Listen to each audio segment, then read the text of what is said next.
RMM Rehoboth Media Ministries.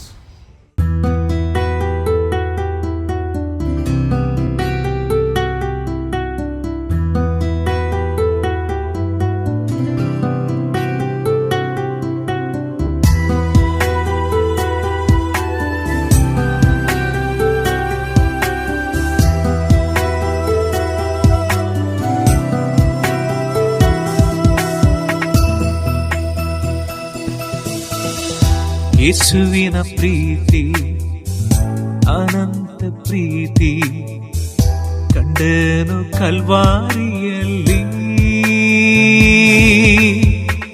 ಬರುವೆ ನಾನಿಂತೆ ತರುವೆ ನನ್ನ ಜೀವನ ನನ್ನ ಬಲ ಸುರಕ್ಷಕ.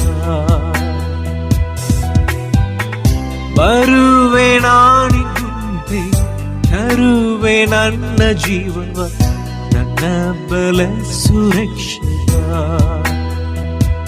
ಯೇಸುವೇ ನಾಯಕ, ನಾನಿಲ್ಲಿ ಬಂದಿರುವೆ. ಎನ್ನಲ್ಲಿ ತುಂಬಿಸು ನೀ ಅಗ್ನಿಯಂತೆ ನಿನ್ನಾತ್ಮವ. ಎನ್ನಲ್ಲಿ ತುಂಬಿಸು ನೀ ಅಗ್ನಿಯಂತೆ ನಿನ್ನಾತ್ಮವ.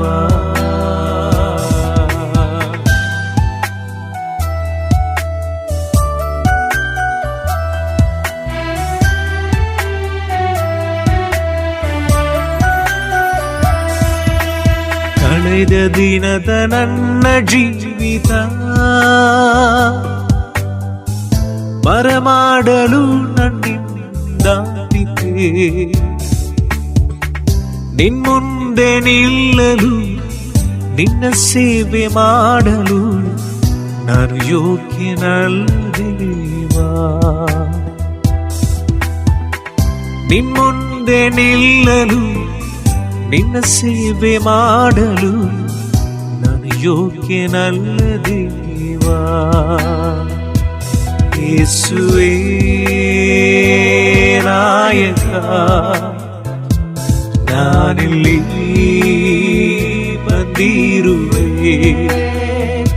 ಎನ್ನಲ್ಲಿ ತುಂಬಿಸು ನೀ ಅಗ್ನಿಯಂತೆ ನಿನ್ನಾತ್ಮವ. ಎನ್ನಲ್ಲಿ ತುಂಬಿಸು ನೀ ಅಗ್ನಿಯಂತೆ ನಿನ್ನಾತ್ಮವ.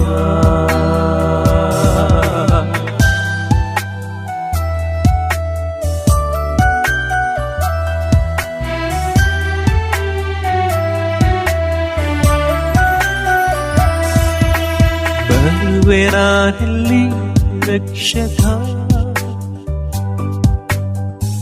ತೊಳೆ ನನ್ನನು ನರಕಲಿ. ನಿನ್ಮುಂದೆ ನಿಲ್ಲಲು ನಿನ್ನ ಸೇವೆ ಮಾಡಲು ಯೋಗ್ಯಪಡಿಸು ನನ್ನನು. ನಿನ್ಮುಂದೆ ನಿಲ್ಲಲು ನಿನ್ನ ಸೇವೆ ಮಾಡಲು ಯೋಗ್ಯಪಡಿಸು ನನ್ನನು. ಯೇಸುವೇ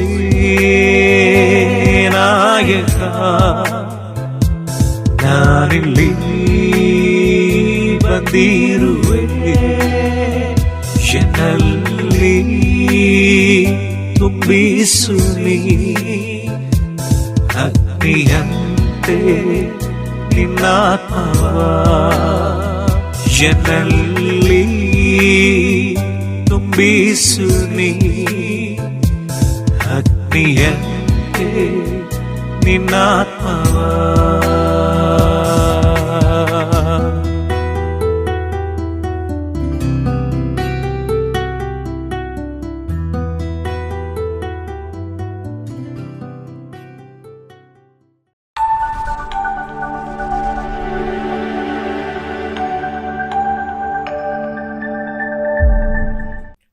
ಜೀವವಾಕ್ಯ ಕಾರ್ಯಕ್ರಮಕ್ಕೆ ಸ್ವಾಗತ ಬಯಸ್ತಿದ್ದೇವೆ. ಬನ್ನಿರಿ.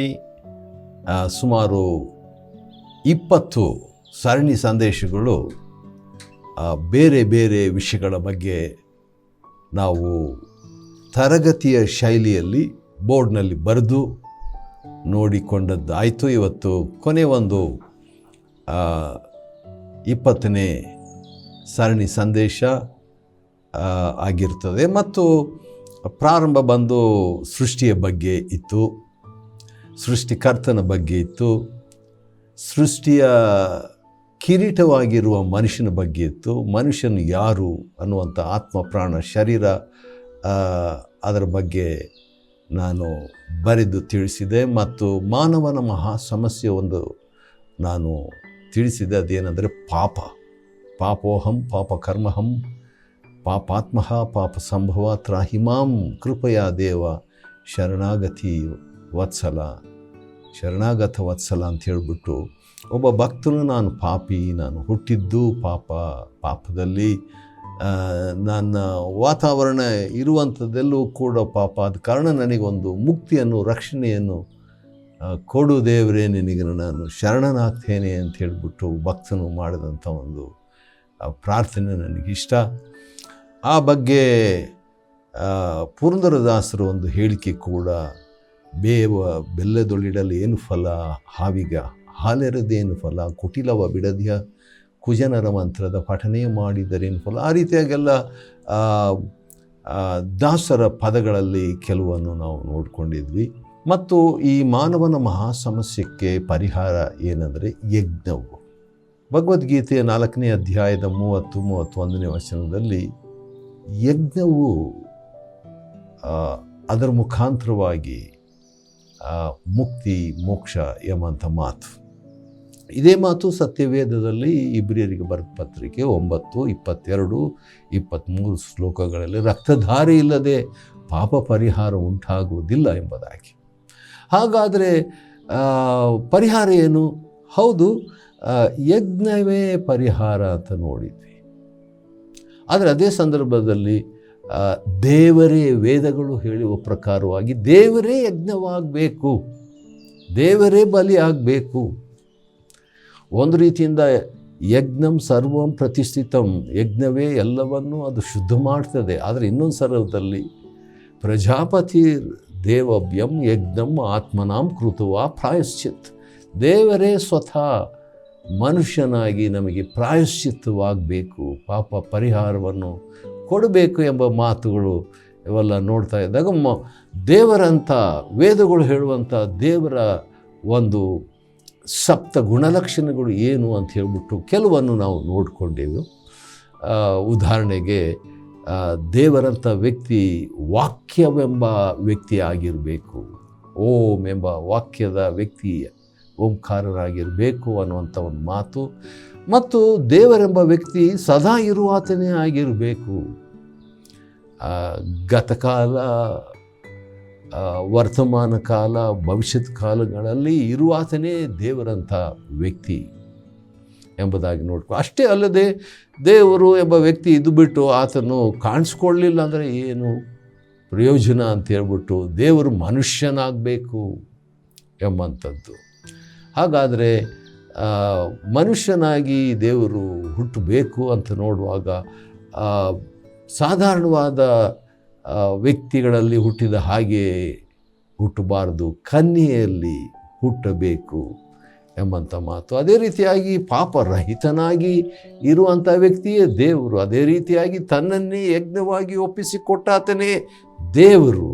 ಅಷ್ಟೇ ಅಲ್ಲದೆ ಆತನು ಮರಣವನ್ನು ಹೊಂದಿ ಮೃತ್ಯುಂಜಯನಾಗಿ ಮರಣವನ್ನು ಗೆದ್ದು ಎಲ್ಲರಿಗೆ ಕಾಣಿಸ್ಕೋಬೇಕು ಅಥವಾ ಜನರಿಗೆ ಕಾಣಿಸ್ಕೊಳ್ಬೇಕು ಎಂಬುದಾಗಿ ಮತ್ತೆ ಹಿಂದಿರುಗಿ ಬರಬೇಕು ಆತನು ಎಂಬಂಥ ಮಾತುಗಳನ್ನು ನೋಡಿಕೊಂಡಾಗ ಇದು ಶ್ರೀ ಯೇಸು ಕ್ರಿಸ್ತನ ಜೀವನದಲ್ಲಿ ಇವೆಲ್ಲ ಸಮಂಜಸವಾಗ್ತದೆ, ಅನ್ವಯವಾಗ್ತದೆ ಅಂತ ಕೂಡ ನಾವು ನೋಡಿಕೊಂಡೆವು. ಹಾಗಾದರೆ ಇವೆಲ್ಲ 20 ಸರಣಿ ಸಂದೇಶಗಳು ಮತ್ತು ಇನ್ನೂ ಅನೇಕ ಸಂದೇಶಗಳು ಮಾಧ್ಯಮದ ಮುಖಾಂತರವಾಗಿ ಜಿ ಕನ್ನಡದ ಚಾನೆಲ್ ಮುಖಾಂತರವಾಗಿ ನಾವು ಕೊಡ್ತಾ ಇರುವಂಥ ಸಂದೇಶಗಳ ಉದ್ದೇಶ ಏನು ಅಂತ ಒಂದು ಪ್ರಶ್ನೆ ನಿಮಗೆ ಬರ್ಬೋದು. ಆದ ಕಾರಣ ನಮ್ಮ ಉದ್ದೇಶ ಮತ್ತು ನಿಮ್ಮ ಪ್ರತಿಕ್ರಿಯೆ ಅಂತ ಹೇಳ್ಬಿಟ್ಟು ಒಂದು ವಿಷಯ ನಾವು ನೋಡ್ಕೊಳ್ಳೋಣ್ರಿ. ನಮ್ಮ ಉದ್ದೇಶ, ನಾವು ಈ ರೀತಿಯಾಗೆಲ್ಲ ಮಾಡ್ತಾ ಇರೋದಕ್ಕೆ ಉದ್ದೇಶ ಏನು ರೀ, ಮತ್ತು ನಿಮ್ಮ ಪ್ರತಿಕ್ರಿಯೆ ಏನಾಗಿರಬೇಕು. ಪ್ರತಿಕ್ರಿಯೆ, ಈ ಒಂದು ಶಿರೋನಾಮೆಯಲ್ಲಿ ನಾನು ಕೆಲವು ಮಾತುಗಳನ್ನು ನಿಮ್ಮ ಮುಂದೆ ಇಡಲಿಕ್ಕೆ ಇಷ್ಟಪಡ್ತೇನೆ.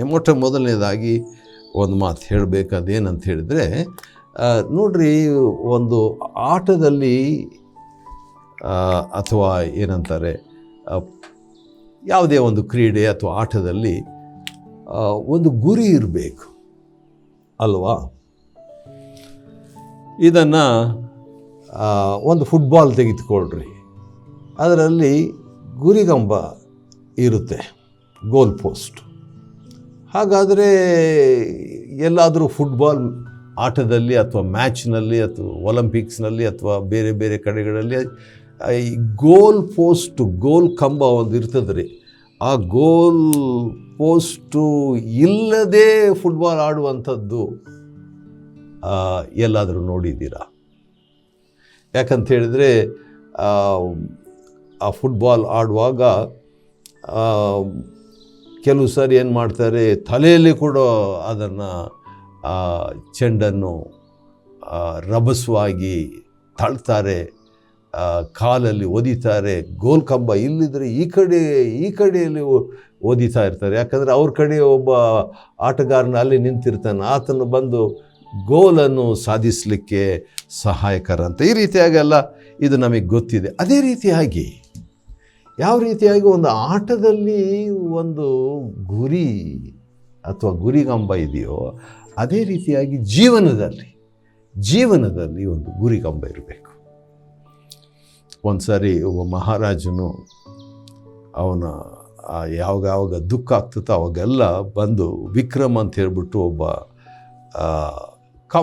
ಒಬ್ಬ ಹಾಸ್ಯಗಾರ ಇದ್ದಂತೆ. ಅವನು ಆಗಾಗ ಹಾಸ್ಯ ಮಾಡಿ ರಾಜನನ್ನು ಸಂತೋಷಪಡಿಸ್ತಾ ಇದ್ದ. ಒಂದು ದಿವಸ ರಾಜ ಹೇಳಿದಂತೆ, ವಿಕ್ರಮ್, ನಮ್ಮ ದೇಶದಲ್ಲಿ ಭಾಳ ಮುಟ್ಟಾಳರು, ಮೂರ್ಖರು ಯಾರಾದರೂ ಇದ್ದರೆ ಅಂಥವ್ರಿಗೆ ಈ ಚಿನ್ನದ ಒಂದು ಕಡ್ಡಿಯನ್ನು ನೀನು ಕೊಟ್ಬಿಡು, ಚಿನ್ನದ ಒಂದು ಕೋಲನ್ನು ಕೊಟ್ಬಿಟ್ಟು ಬಾ ಅಂತ ಹೇಳಿದ್ರಂತ. ವಿಚಿತ್ರವಾದಂಥ ಒಂದು ಹೇಳಿಕೆ ಅಲ್ವ. ಎಲ್ಲೆಲ್ಲೋ ವಿಕ್ರಮ್ ಹುಡುಕಿ ನೋಡ್ತಾನೆ, ಯಾರು ಭಾಳ ಮೂರ್ಖರು ಯಾರಿದ್ದಾರೆ ರಾಜ್ಯದಲ್ಲಿ, ಅಂಥವ್ರಿಗೆ ಇದನ್ನು ಕೊಡೋಣ ಅಂತ.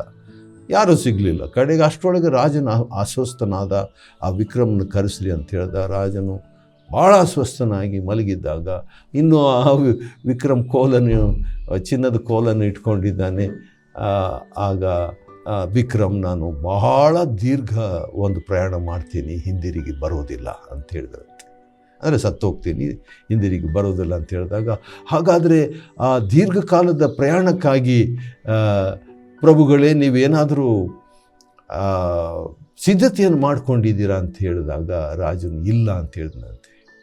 ಆವಾಗ ಆ ಚಿನ್ನದ ಕೋಲನ್ನು ರಾಜನಿಗೆ ವಿಕ್ರಮ್ ಕೊಟ್ಬಿಟ್ಟು, ದೀರ್ಘಕಾಲದ ಪ್ರಯಾಣಕ್ಕೆ ನೀವು ಹೋಗ್ತಿದ್ರೆ ಅದರ ಸಿದ್ಧತೆಯನ್ನು ನೀವು ಮಾಡ್ಕೊಳ್ತಾ ಇಲ್ಲ ಅಂದರೆ ನೀವೇ ಅತ್ಯಂತ ದೇಶದಲ್ಲಿ ಮೂರ್ಖರು ಅನ್ನುವಂಥದ್ದನ್ನು ಹಿನ್ನೆಲೆಯಾಗಿ ಹೇಳದೇನೆ ಆ ಕೋಲನ್ನು ಕೊಟ್ಬಿಟ್ನಂತೆ. ಅದು ಒಂದು ಕತೆ.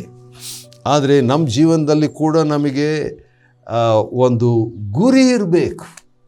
ಗುರಿ ಇಲ್ಲದಂಥ ಒಂದು ಜೀವನ ನಾವು ಮಾಡಬಾರ್ದ್ರಿ.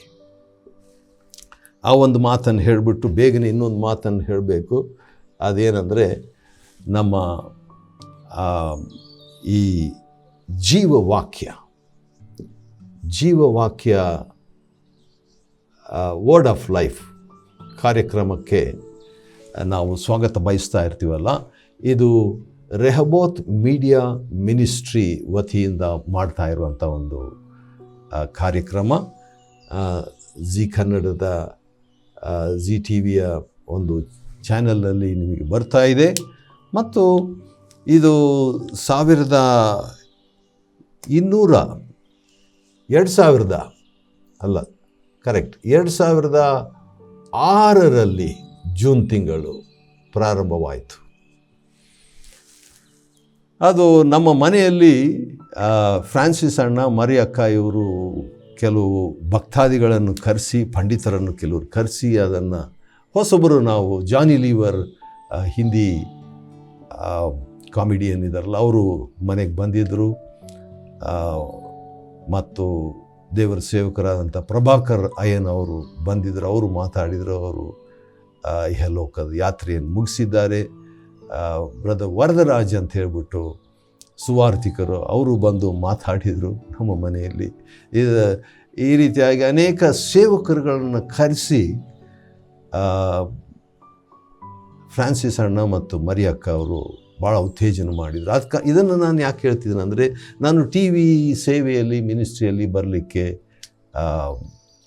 ಈ ದಂಪತಿಗಳು, ಈ ಕುಟುಂಬದವರು ಬಹಳ ಉತ್ತೇಜನವನ್ನು ನನಗೆ ಕೊಟ್ಟರು. ಆದ ಕಾರಣ ಕೆಲವು ಸಾರಿ ಮರಿ ಅಕ್ಕಗೆ ಆ ಒಂದು ಕೃತಜ್ಞತೆಯನ್ನು ವ್ಯಕ್ತಪಡಿಸೋದಕ್ಕಾಗಿ ನಾನು ಭಾಷಾಂತರ ಕೂಡ ಮಾಡ್ತಾಯಿರ್ತೀನಿ. ಸರಿ, ಇನ್ನೊಬ್ಬ ವ್ಯಕ್ತಿಯ ಬಗ್ಗೆ ನಾನು ಹೇಳಲೇಬೇಕು. ಫಾತಿಮಾ ಅಕ್ಕ ಅವರು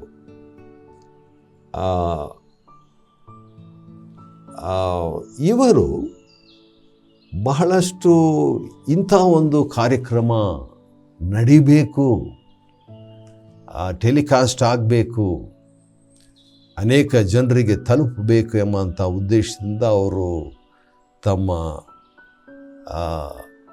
ಸಹಾಯವನ್ನು ಉತ್ತೇಜನದ ರೂಪದಲ್ಲಿಯೂ ಹಣದ ರೂಪದಲ್ಲಿಯೂ ಕಾಣಿಕೆಯ ರೂಪದಲ್ಲಿಯೂ ಅವರು ಮಾಡ್ತಾಯಿದ್ದಾರೆ. ನೀವು ಬೇಕಾದರೆ ನಾನು ಟಿ ವಿಯಲ್ಲಿ ಮಾತಾಡ್ತೀನಿ ಅಂತ ಹೇಳ್ಬಿಟ್ಟು ನೀವು ಚಾನೆಲ್ನವ್ರಿಗೆ ಯಾರಿಗಾದರೂ ಕೇಳಿ ನೋಡಿರಿ, ಎಷ್ಟು ರೂಪಾಯಿ ಕೊಡಬೇಕು ಒಂದು ಅರ್ಧ ಗಂಟೆ ಮಾತಾಡಲಿಕ್ಕೆ ಅಂತ ಹೇಳ್ಬಿಟ್ಟು. ಆವಾಗ ಗೊತ್ತಾಗ್ತದೆ ಇದರ ಕ್ರಯ ಎಷ್ಟು. ಒಂದು 30 ನಿಮಿಷಕ್ಕೆ ನೀವು ಮಾತನಾಡಬೇಕಾದ್ರೆ ಎಷ್ಟು ಕ್ರಯವಾಗ್ತದೆ ಅನ್ನುವಂಥದ್ದನ್ನು ಕೇಳಿದರೆ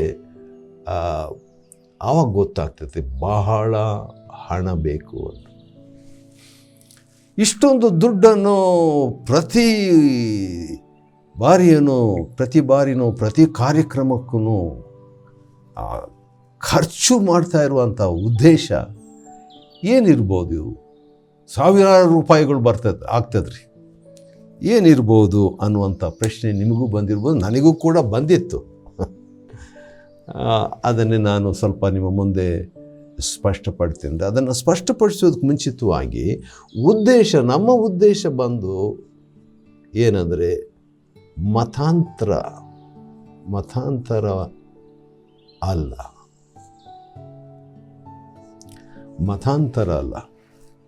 ಯಾಕಂದರೆ ಇದನ್ನು ನಾನು ಸ್ಪಷ್ಟಪಡಿಸಬೇಕು. ಆದರೆ ಹಾಗಾದರೆ ಇನ್ನೇನು ರೀ ನಿಮ್ಮ ಉದ್ದೇಶ? ರೂಪಾಂತರ ಅಥವಾ ಮಾನಸಾಂತರ. ರೂಪಾಂತರ ಅಂದರೆ ಜನರಲ್ಲಿ ಒಂದು ಪರಿವರ್ತನೆ ಉಂಟಾಗಬೇಕು. ಮನಸ್ಸಿನಲ್ಲಿ ನಿಮಗೆ ಒಂದು ತೃಪ್ತಿ ಉಂಟಾಗಬೇಕು, ಆಶೀರ್ವಾದ ಉಂಟಾಗಬೇಕು ಅನ್ನುವಂಥದ್ದಕ್ಕಾಗಿ ಒಂದು ವಾಕ್ಯ ನಿಮಗೋಸ್ಕರವಾಗಿ ನಾನು ಮತ್ತಾಯನು ಬರೆದ ಸುವಾರ್ತೆಯಿಂದ ಓದ್ತೇನೆ, ಕೇಳಿಸ್ಕೊಳ್ರಿ. ಇದರಲ್ಲಿ ನಿಮಗೆ ಇದನ್ನು ಓದುವಾಗ ಆಶ್ಚರ್ಯ ಆಗ್ಬೋದು. ಯೇಸು ಸ್ವಾಮಿ ಅವರು ಈ ದೇವರ ವಾಕ್ಯದಲ್ಲಿ, ಪವಿತ್ರ ಗ್ರಂಥದಲ್ಲಿ, ಮತ್ತಾಯನು ಬರೆದ ಸುವಾರ್ತೆ 25ನೇ ವಚನದಲ್ಲಿ ಒಂದು ಮಾತು ಹೇಳಿದ್ದಾರೆ. ಮತ್ತಾಯ 25, ಅದನ್ನು ಬರೆದುಬಿಡ್ತೀನಿ ಯಾಕಂತ ಹೇಳಿದ್ರೆ ಮತ್ತೆ ಮರ್ತು ಹೋಗಬಾರ್ದು. ಮತ್ತಾಯ 23 ಮತ್ತು 15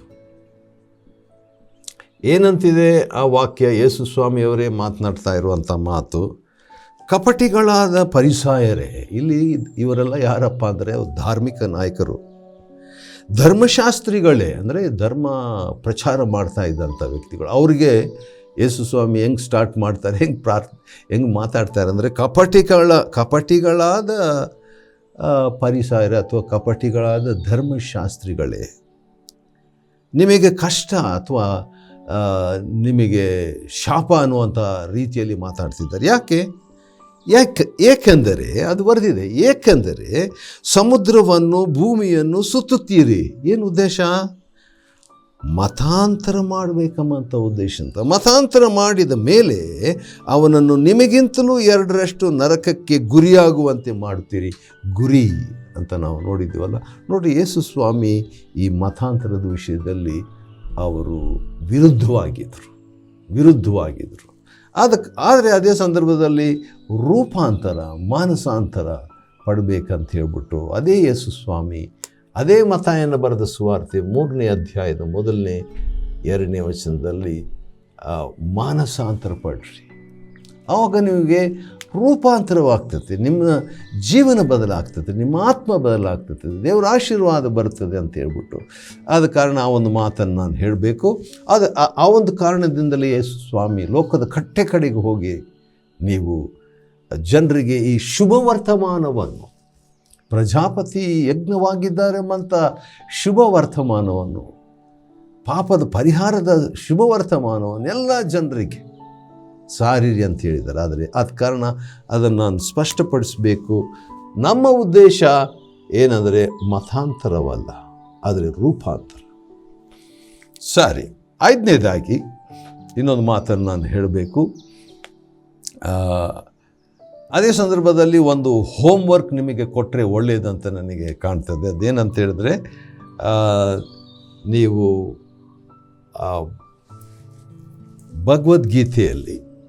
ಗೀತೆಯಿಂದ ಒಂದು ಹೋಮ್ವರ್ಕ್ ನಿಮಗೆ ಕೊಡ್ತೇನೆ ರೀ. ಅದನ್ನು ಕೊಡೋದಕ್ಕೆ ಮುಂಚಿತವಾಗಿ ಒಂದು ಮಾತು ಹೇಳಬೇಕು. ಅದೇನೆಂದರೆ, ನೋಡಿ, ನಮ್ಮ ಪಾಪ ಪರಿಹಾರ ಆಗಬೇಕು. ಸರ್ವ ಪಾಪೇಭ್ಯೋ ಮೋಕ್ಷ, ಸರ್ವ ಪಾಪವು ನಮಗೆ ಹೋಗಿ ಮೋಕ್ಷ ಸಿಗಬೇಕಾದರೆ ಅಥವಾ ಮುಕ್ತಿ ಸಿಗಬೇಕಾದರೆ ಏನು ಮಾಡಬೇಕು ಅನ್ನುವಂಥ ಒಂದು ಮಾತನ್ನು ಭಗವದ್ಗೀತೆಯಲ್ಲಿ 18ನೇ ಅಧ್ಯಾಯದಲ್ಲಿ 66ನೇ ವಚನದಲ್ಲಿ ಇದೆ. ಏನು ಮಾಡಬೇಕಂತ 2 ಸಂಗತಿಗಳನ್ನು ನೀವು ಮಾಡಬೇಕಂತ ಬರೆದಿದೆ. ಅದು ಏನು ನಾನು ಹೇಳಲ್ಲ. ಯಾಕೆ? ಹೋಮ್ವರ್ಕ್, ಗೃಹ ಕೆಲಸ, ಮನೆ ಕೆಲಸ. 18ನೇ ಅಧ್ಯಾಯ 66ನೇ ವಚನದಲ್ಲಿ ಓದ್ರಿ.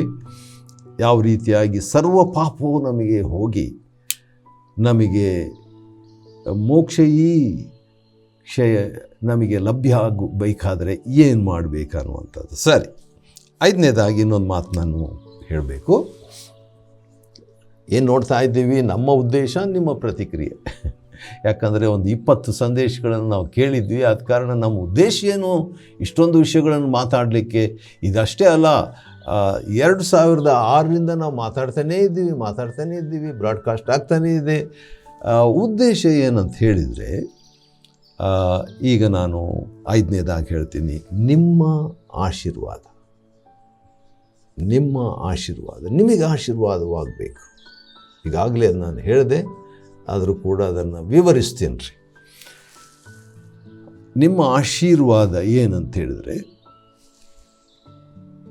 ರಕ್ಷಣೆ, ಅಂದರೆ ಪಾಪ ಕ್ಷಮಾಪಣೆ, ಉಚಿತವಾಗಿ, ಯಾವುದೇ ಮತಾಂತರ ಸಂಬಂಧಪಟ್ಟದ್ದಲ್ಲ.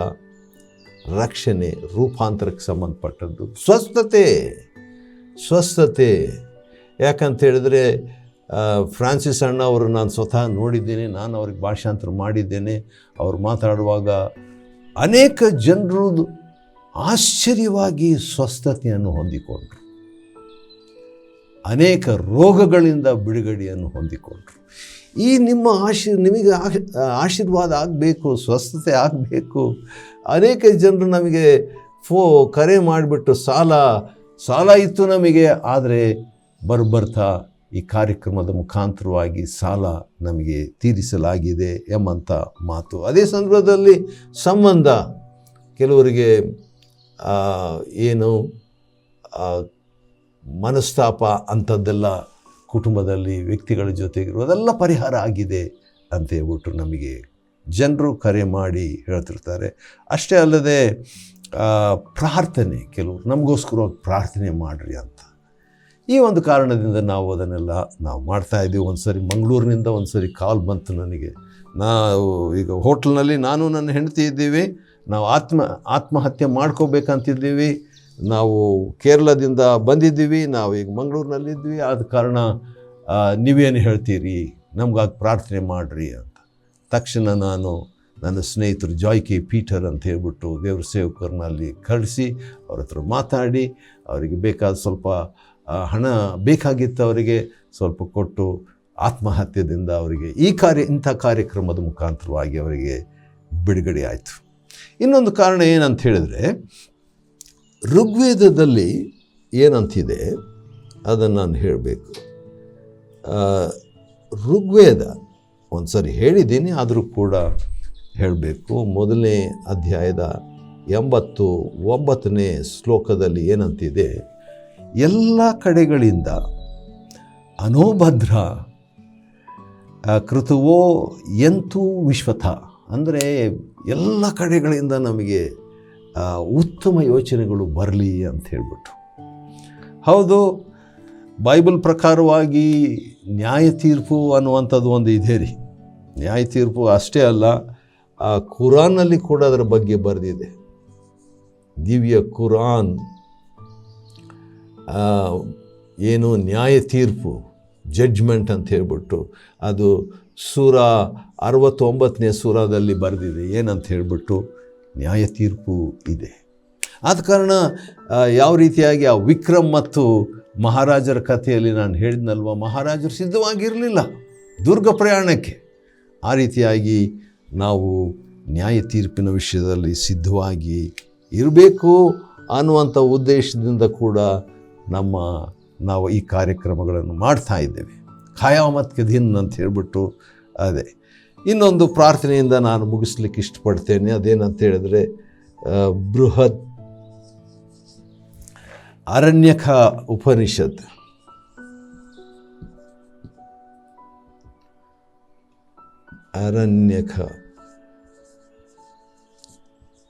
ಉಪನಿಷತ್ನಲ್ಲಿ ಒಂದು ಪ್ರಾರ್ಥನೆ ಇದೆ.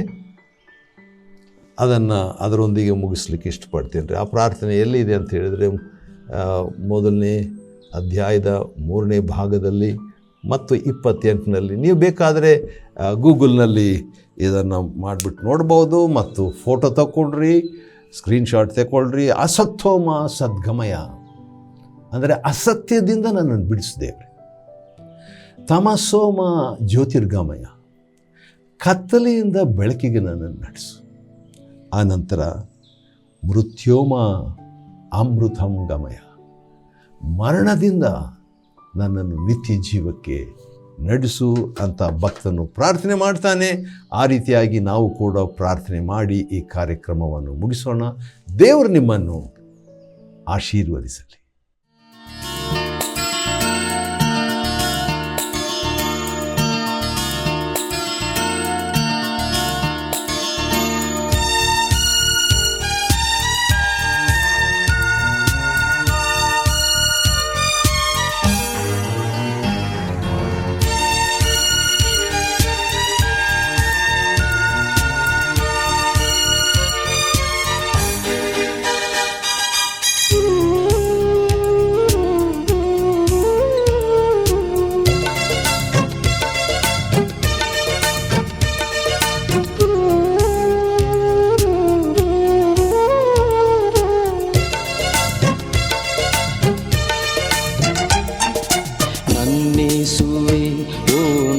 ಪ್ರಭುವೇ ಸ್ತುತಿಸಿ ನಾ ಕೊಂಡಾಡುವೆ. ನನ್ನೇಸುವೆ ಓ ನನ್ನ ಪ್ರಭುವೇ ಸ್ತುತಿಸಿ ನಾ ಕೊಂಡಾಡುವೆ.